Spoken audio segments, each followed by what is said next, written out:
Hey guys, it's Shanda with the Bold Exploration Podcast. I'm so excited you're here this week.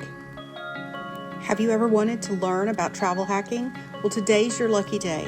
I'm going to give you a little primer about what travel hacking is and give you a little promo that might work for your family. So tuck right in and let's get to it. One of the most common questions I get is, how does travel hacking work? I love a free vacation as much as the next guy, but getting to those points, getting to accruing those kinds of valuations from loyalty programs isn't always a straightforward path.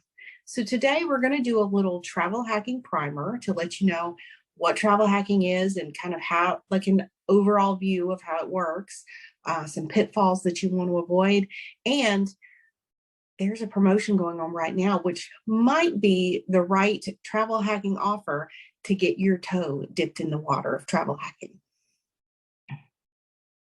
So travel hacking can be broken down into two different types of programs. You've got loyalty programs that are based on usage. So how often you use their product is how you get the points. And after a while, you build up so many points, and then you can cash those in for hotel night stays or flights or resort stays. There's also credit card programs where you spend money, not necessarily on the destination or the travel or the brand that you're trying to earn points for, but your regular spending habits of your light bill, your phone bill, your food purchases all go on that card. And then those credit cards rack up points on your behalf. And after a while, you can cash those in on flights or hotel stays or whatever that card is really geared towards. So you've got loyalty programs and you have credit card programs. Most brands and vendors actually use a combination of both. Usage programs, like when you use their programs, you are accruing points that you can use later down the road for more travel stays. And then credit card programs are also building those points. So there's these two roads that you can take to gaining those points. The most common pitfall I see for people who are trying to travel hack is that they don't take into account the way they spend money. So if you want to work towards a certain stay at a hotel or a resort, then you kind of have to funnel a lot of your purchases in that direction on a credit card. And you don't want to spend more than you have cash value, because if you're not able to pay that credit card off at the end of the month before your billing cycle, you're going to accrue interest charges. And honestly, the interest charges can add up to way more than what you're spending if you would just buy the travel at the rack rate. So I only really like clients to be using those programs when they're accruing all of these points and bonuses in a way that they're not incurring debt at the same time. So you want to look at the program that you're getting involved with and making sure that the input and the output match for your family. If you need 100,000 points in order to take a flight, then it may not work out for you to use that program.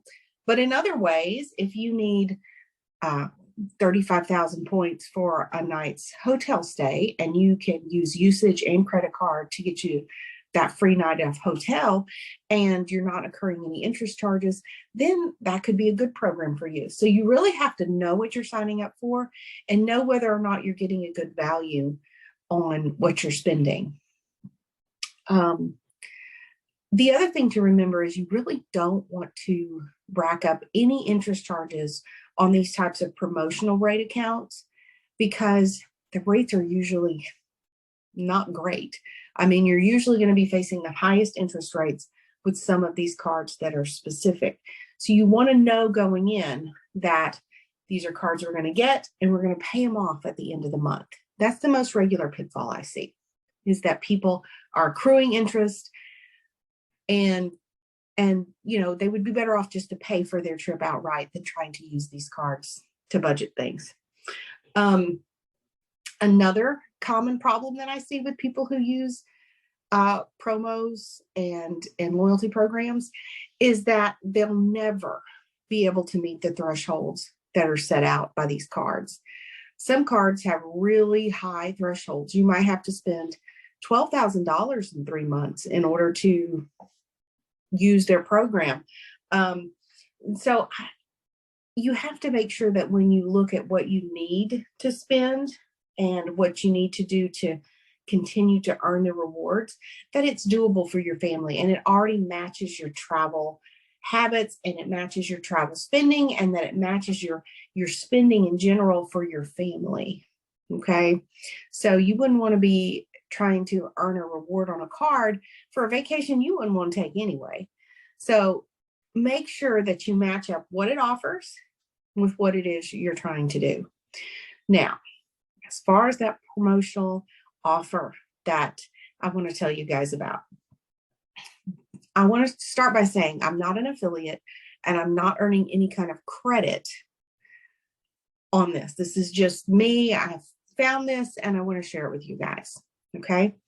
So Southwest, we all know that they are a budget airline carrier, but they're also one of the easiest entry points when it comes to travel hacking.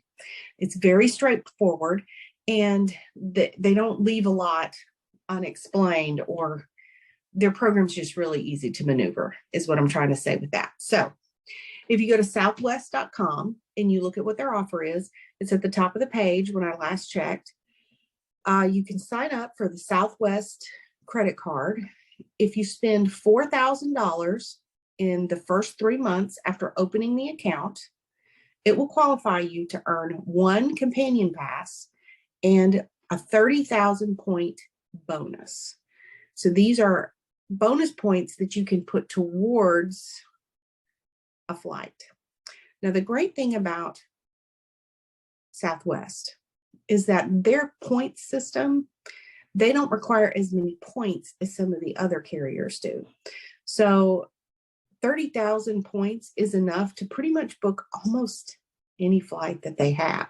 Some are more expensive, but I looked around yesterday and I was really surprised at some of the numbers that I was seeing. I could easily find a flight for $30,000. And then the companion pass, that allows you to bring on a second person on the same flight for under $6, which is, practically free, honestly.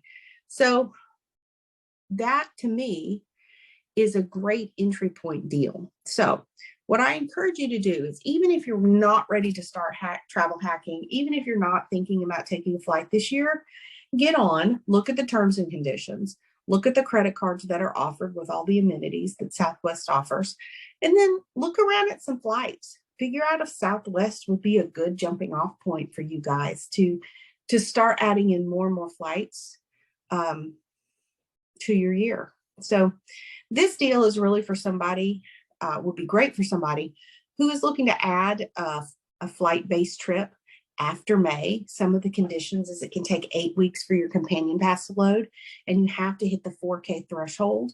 And I'm certain you probably have to wait till your billing cycle is over before that would activate on your account. But just by my rough math, I think by the end of May, you could have your companion pass and your 30,000 points. And then that's 2 flights that, 2 tickets you could take on a flight. And then if you have a family of 4, that's just 2 more tickets that you have to buy on that same flight in order to have a trip. So is Hawaii in your future?